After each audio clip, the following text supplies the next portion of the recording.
ఇక ఇంకొకటి ఇప్పుడు మీకు చెప్పాల్సినటువంటి అంశం ఒకటి క్లియర్గా ఉంది.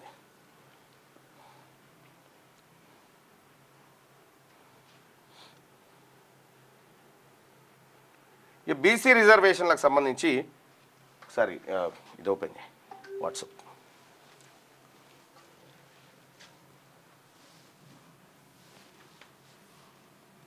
రైట్, ఇక్కడ బీసీ రిజర్వేషన్లకు సంబంధించినటువంటిది ఇగో. ఇప్పుడు బీసీలకు 42% రిజర్వేషన్, బీసీలకు 42% రిజర్వేషన్ ఎందులో లోకల్ బాడీల్లో ఇస్తాని కాంగ్రెస్ పార్టీ ఇవ్వాలని బీజేపీ ఎట్లియరో చూస్తాని భారత రాష్ట్ర సమితి బీఆర్ఎస్. వాస్తవం ఏంది బీసీ ప్రజలారా, ఆల్రెడీ మనము ఇగో ఇది సర్పంచ్ సీట్లలో 45% మనకి ఉన్నాయి, 45%. ఇప్పుడు ఏది 2014-16లో జరిగినటువంటి సర్పంచ్ ఎన్నికల్లో 45% సీట్లు బీసీలకే ఉన్నాయి. అది 2019కి వచ్చేసరికి ఏం జరిగిందంటే 50% సీట్లు బీసీ సర్పంచ్లే ఉన్నారు 50%లో. ఇక్కడ ఎంపీటీసీలో కూడా 45.19% ఓన్లీ బీసీ వాళ్ళకే ఉన్నాయి. ఎప్పుడు 2014-16 మధ్య, 2019కి వచ్చేసరికి అది 50%. ఆల్రెడీ లోకల్ బాడీ ఎన్నికల్లో మనం 50% దిగినాం, 50% ఉన్నాం. ఇక్కడ 50% ఉన్నదాన్ని ఇచ్చిపెట్టి ఇక్కడ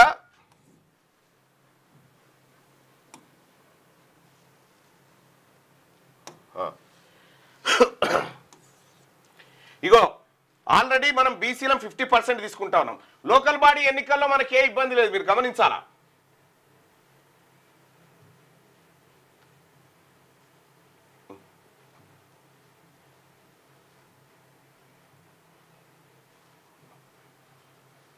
రైట్, ఇక్కడ లోకల్ బాడీ ఎన్నికలలో సర్పంచ్ ఎలక్షన్లో ఎంపీటీసీ ఎన్నికల్లో ఆల్రెడీ బీసీలే జనరల్ స్థానాలలోకి దిగి 50% సీట్లు తీసుకున్నారు. ఇప్పుడు వీళ్ళు 42% తెచ్చుడంటే 8% కట్ చేసుడు కదా. సరే దిగుతారనుకో, కానీ ఇప్పటిదాకా ఏముంది ఓసీలకు మొత్తం తెలంగాణ వ్యాప్తంగా అప్పుడున్నటువంటి సర్పంచ్ స్థానాలు ఏది పెరిగిన గ్రామ పంచాయతీలు కాక మొత్తం 8692 సర్పంచులు అప్పట్లో ఉంటే కేవలం 18% మాత్రమే ఓసీల చేతుల్లో ఉండే. 45% సర్పంచులు అంటే 3925 మంది సర్పంచులు బీసీలే. ఇక్కడ ఎంపీటీసీల విషయంలో కూడా కేవలం 1029 మంది మాత్రమే ఎంపీటీసీలు ఓసీలు ఉన్నారు. ఇప్పుడు కేవలం వాళ్ళు 15% ఉన్నారు, 45% బీసీలు. ఇక్కడ ఆల్రెడీ దక్కుతున్నటువంటి రిజర్వేషన్ కాడ వీళ్ళు ఆర్డినెన్స్ తెచ్చి దీన్ని 42 దేవాలి, 45 పోతుంది వాళ్ళకు, 42 దేవాలని ఇప్పుడు తిరుగుతా ఉన్నాయి అన్నట్టు పార్టీలు. ఇది డాటా పార్టీల పరంగిస్తే 100% తక్కువనే అవుతుంది, ఇంకా తగ్గిపోతుంది వాళ్ళ గన్నెందుకు కుట్ర. విషయం ఏంటంటే లోకల్ బాడీ ఎన్నికలలో 50% రిజర్వేషన్ క్రాస్ కాలేదు. ఎందులో క్రాస్ అయింది? ఎంప్లాయ్మెంట్ ఎడ్యుకేషన్ లో క్రాస్ అయింది. అది ఈడబ్ల్యూఎస్ కోటా ద్వారా 50% దాటిపోయింది. నిన్న చెప్పిన కదా 31 రాష్ట్రాల్లో దాటిపోయిందని. ఇప్పుడు తెలంగాణ గవర్నమెంట్ ఉద్యోగాల విషయంలో, విద్యా సంస్థల విషయంలో బీసీలకు 42% రిజర్వేషన్ తీసుకొచ్చి ఇచ్చిన తర్వాత ఏ కోర్టు ఏం చేయలేదు. కోర్టు ఏమన్నా చేస్తే నువ్వు ఆల్రెడీ 50 క్రాస్ అయినావు కదా ఈడబ్ల్యూఎస్ తోటి, మరి ఇది అంతేగా అని చెప్పి మనం కొట్లాడడానికి ఛాన్స్ ఉంది. ఆ కొట్లాడేది పక్కకి ఇడిచిపెట్టి రాని ఏదైతే కుదరదో దాన్ని చేతిలో పట్టుకొని ఢిల్లీకి పోయియాల బీసీ నాయకులంతా. బీసీ నాయకులుగా చెప్పబడేటువంటి కొంతమంది పోయి ఢిల్లీకి పోయి ఇగో మేము తీసుకొస్తాం అంటే మీరు ఏం చేద్దాం అనుకుంటారు? మనకు 42 ఇచ్చిన తర్వాత వీళ్ళు ఏం చేస్తారంటే మీకు ఇచ్చేసినాం కదా, మిగతా అన్ని మాయే. మరి మిగతా ఎవరికి ఇస్తారు తాత? అందుకోసమే లోకల్ బాడీ ఎన్నికల్లో మాకు రావాల్సిన దానికంటే ఎక్కువే ఉందా? మీరు చెప్పిన 42 కంటే ఎక్కువే ఉంది. ఇప్పుడు ఆల్రెడీ మామూలు పోటీలు చేస్తానే ఉన్నారు, దిగుతూనే ఉన్నారు. ప్రకారం చూసుకుంటే 60% అయితే 62%. ఇక్కడ ఇక ఇది ఇట్లుంటే అంతకంటే ఎంపీటీసీ సర్పంచ్ కంటే పెద్ద పోస్ట్ ఏముంటుంది? జెడ్పీటీసీ కదా. ఇక జెడ్పీటీసీ కానించి అలా డ్రామా ఎట్లా స్టార్ట్ అవుతుందో చూడండి. ఇది 2019 జెడ్పీటీసీ ఎలక్షన్స్. ఈ 2019 జెడ్పీటీసీ ఎలక్షన్లో మొత్తం సీట్లు 539 జెడ్పీటీసీలు ఉంటే ఎస్సీలకు 94 రిజర్వ్ అయినాయి, ఎస్టీలకు 79 రిజర్వ్ అయినాయి, బీసీలకు 17% రిజర్వ్ అయినాయి. బీసీలకు ఎంత? 17% మాత్రమే. అంటే ఎస్సీల కంటే బీసీ జెడ్పీటీసీలు తక్కువ ఉన్నారు. ఇది రిజర్వేషన్ కోట. ఇటు పోయిన తర్వాత ఇక జనరల్ స్థానాలు ఉన్నాయి కదా, జనరల్ స్థానాల్లో 274 అన్రిజర్వ్డ్ అంటే జనరల్, ఎవరైనా పోటీ. ఇందులో ఓసీలు చూడుర్రి 193 మంది ఓసీలు అంటే 70% సీట్లు జనరల్ స్థానంలో, 170 సీట్లు జనరల్ స్థానంలో, 193 సీట్లు జనరల్ స్థానంలో ఓసీలు తీసుకొని బీసీలకు కేవలం 27% ఇచ్చిపెట్టారు, 74 సీట్లు ఇచ్చిపెట్టారు.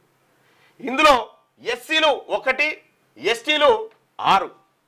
అంటే ఈ అసలైనటువంటి దాని కాడ వీళ్ళు ఎత్తుకపోయి గ్రామీణ ప్రాంతంలో అయితే ఒక గ్రామంలో తెలిసిపోతుంది కదా, మీ ఊళ్ళో ఎంతమంది ఉన్నారా రెడ్డోళ్ళు అంటే తెలిసిపోతుంది కదా, ఓ 5-6 ఇండ్లు ఉన్నాయా, ఆ ఊళ్ళో పోటీ చేస్తానికి వాళ్ళు వెనక ముందు ఆడతారు. ఎందుకంటే మా 5 ఇండ్లే ఉన్నాయి కదా, ముదిరాజులో ఎక్కువ ఉండే, గౌన్లో ఎక్కువ ఉండే, పద్మశాలలో ఎక్కువ ఉన్నాయి, మున్నూరు కాపోలో ఎక్కువ ఉన్నాయి, ఈ యాదవ్లో ఎక్కువ ఉన్నాయి, ఇట్లా చెప్పుకుంటారు కదా. అమ్మ ఈడ ఉడికే అన్నట్టు ఈడ ఇడిచిపెడతారు.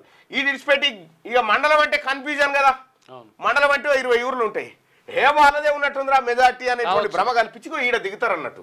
ఇక్కడ స్టార్ట్ అవుతుంది. నేను నిన్న సోమాజిగూడ ప్రెస్ క్లబ్లో సమావేశం పెట్టి నేను ఈ పార్టీలను డిమాండ్ చేసినటువంటి అంశం, మీరు ఇక్కడ ఆల్రెడీ మేము తీసుకుంటున్నాం సార్లు, మాకు విద్యా ఉద్యోగాల దగ్గర ఈ టాపిక్ ఎందుకు మాట్లాడతలేరు, నీ ఆర్డినెన్స్లో ఇది లేదు, నీవు బిల్లు పెడితే నువ్వు రాష్ట్రపతికి పంపినటువంటి బిల్లులో ఈ విద్యా ఉద్యోగాలది కూడా ఉందా లేదా. విద్యా ఉద్యోగాలలో వస్తే ఇమ్మీడియట్ గా 10,000 ఉద్యోగాలు బీసీ పిల్లలకు వస్తాయి, ఎక్కువ 10,000 ఉద్యోగాలు అదనంగా బీసీ పిల్లలకు వస్తాయి. ఈయన చెప్పిన ఈయన భర్తీ చేసిన 60,000 ఉద్యోగాల్లో ఇప్పుడు చెప్తున్నటువంటి 2 లక్షల ఉద్యోగాల్లో బీసీలకు అదనంగా ఒక 25,000 ఉద్యోగాలు వస్తాయి, అదనంగా బీసీ పిల్లలకు, బీసీ నిరుద్యోగులకు వస్తాయి.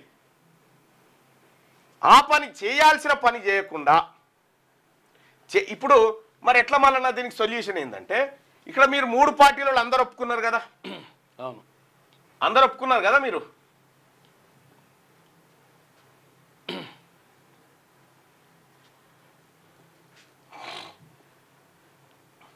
ఇక్కడ బీజేపీ బీసీకి ఓకే అన్నది, కాంగ్రెస్ బిల్లే పెట్టింది, BRS okay, MIM okay, left పార్టీలు ఓకే. ఇక్కడ అందరూ ఓకే ఉన్నారు కదా, ఇబ్బంది ఏం లేదు కదా.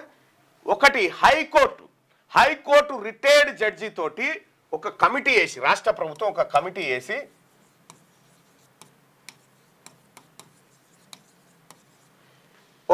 వేసి ఈ ఎంఐఎం నుంచి, ఈ బీజేపీ నుంచి, కాంగ్రెస్ నుంచి, బీఆర్ఎస్ నుంచి, లెఫ్ట్ పార్టీల నుంచి, ఇందులోంచి ఒక ఇద్దరు సభ్యులను తీసుకోరి. దీని కమిటీ చైర్మన్ గా హైకోర్టు న్యాయమూర్తి ఉంటాడు, రిటైర్డ్ జడ్జి ఉంటాడు. ఇందులోంచి ఇద్దరు వీళ్ళని తీసుకోండి. తీసుకొని ఏం చేస్తారు, మరి వీళ్ళని బీసీలను అంటే బీసీలను కూడా తీసుకోకూరి, ఏ చైర్మన్ కమిటీ కూడా మాకు బీసీలకు ఇయ్యరు కాబట్టి దీంట్లో కూడా మీ అప్పర్ క్యాస్ట్లోనే ఉండురి.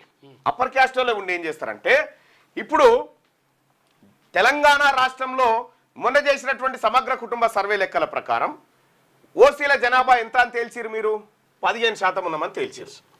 15% ఓసీ జనాభా అని తేల్చిరు ప్రభుత్వ లెక్కల ప్రకారం, మీ లెక్కనే, మొన్నటి లెక్కనే. ఇప్పుడు ఈ కమిటీ వేసి ఏం చేస్తారంటే, ఈ 539 జెడ్పీటీసీలు ఉన్నాయి కదా, ఈ 15% మీరు తీసుకోరు, అందులో నుంచి 15% జెడ్పీటీసీలు మీరు తీసుకోరు. 15% మీకు ఎక్కడెక్కడ కావాలో తీసుకొని వదిలేది, ఇక మిగతాదంతా మాది. ఈ పార్టీలు ఈ కమిటీ వేసిన తర్వాత ఈ పార్టీలు కనుక మేము రామని తొండి చేస్తే దాన్ని బీసీలు చూసుకుంటారు. ఇక మేము రాము ఇందులో చేరము అనేటువంటి స్వతంత్ర కమిటీ వేయండి, వేసి ఈ పార్టీలకు నిజంగా బీసీల మీద ప్రేమనే ఉంది కదా, ఇద్దరిద్దరు సభ్యులను ఓసీలను పెట్టి చేయండి. ఇందులో 539లో 80 మంది వేస్తారు. ఎంత వస్తుంది, 80 మంది వస్తారు. 80 జెడ్పీటీసీలు ఓసీలకు వస్తాయి. 80 జెడ్పీటీసీలు ఓసీలకు ఇన్ని వస్తాయి. ఇక మిగతాదంతా మా ఎస్సీ ఎస్టీ బీసీలు పంచుకుంటారు. 539లో 80 పోతే మిగతా జెడ్పీటీసీలన్నీ మాయి. ఇది మా ప్రతిపాదన. నువ్వు 42% మాకిచ్చుడు ఎందుకు, నీ 15 నువ్వు తీసుకొని పక్క జరుగు, అంతే. నీ 15 నువ్వు తీసుకొని పక్క జరుగు రాజకీయంగా. ఇగో ఇది ఇట్లా సొల్యూషన్. ఈ సొల్యూషన్ని ప్రభుత్వం ముంగట పెట్టినాం. ప్రభుత్వం నిన్న ప్రెస్ మీట్లో చెప్పినటువంటి అంశాలు ఇగో ఇదే. ఇప్పుడు నేను చెప్పిన ప్రతిపాదన లైవ్ చూస్తున్న మిత్రులారా, ఇప్పుడు నేను చెప్పినటువంటి ప్రతిపాదన ఎలా ఉంది? ఇంకా 459 ఉంటే అవి ఎస్సీ ఎస్టీ బీసీలకు రావాలి, అంతే కదా. ఇప్పుడు దీని ద్వారా బీసీలకు ఆల్రెడీ లోకల్ బాడీలో 45 దాటింది. ఇప్పుడు బరాబర్ బీసీ జనాభాకి ఎంత ఉందో గంత వస్తాయి కదా, సామాజిక న్యాయం కదా. ఉమ్మడి జిల్లా ఎమ్మెల్సీ మీరు విద్యుత్ ఆర్టిజన్స్ కాంగ్రెస్ని నమ్మి ప్రతి యువనికి ఓట్లు వేసి ఇప్పుడు ఏడుస్తున్నామని చెప్పి విద్యుత్ కార్మికులకు సంబంధించినటువంటిది ఆర్టిజన్. ఇప్పుడు మీరు మాకు 42 ఇచ్చుడు ఎందుకు? మీ 15 మీరు తీసుకొని పక్క జరిగితే మిగతాది మాదే కదా. ఆ 15 ఎక్కడెక్కడ అనేది మీరు ఎందుకు ఈ అన్ని పార్టీల నుంచి అంటే మీరు ఒక కాడ తీసుకుంటే ఆనే పోటీ చేయాలి అందరికీ, అంతే ఓసీలంతా అంతే. ఇప్పుడు వాళ్ళ నిజాయితీ బయటకు వస్తుంది. ఈ ప్రతిపాదనకు ఓకేనా? మీ పర్సెంటేజ్ దీనికి కమిటీ వేస్తానికి సుప్రీంకోర్టు ఏం అడ్డుకోదు, మీరు టికెట్లు ఇస్తానికి ఎవరు అడ్డుకోడు కదా. అంతే, అన్ని పార్టీలు కూడా ఒకటి దగ్గర ఇవ్వాలి. ఇది మా ప్రతిపాదన. ఈ రకంగా అన్ని పార్టీల మీద నిజంగా మీరు మా బీసీల పట్ల చిత్తశుద్ధి ఉంటే కార్యక్రమం చేయమని నిన్న ప్రతిపాదన పెట్టడం జరిగింది.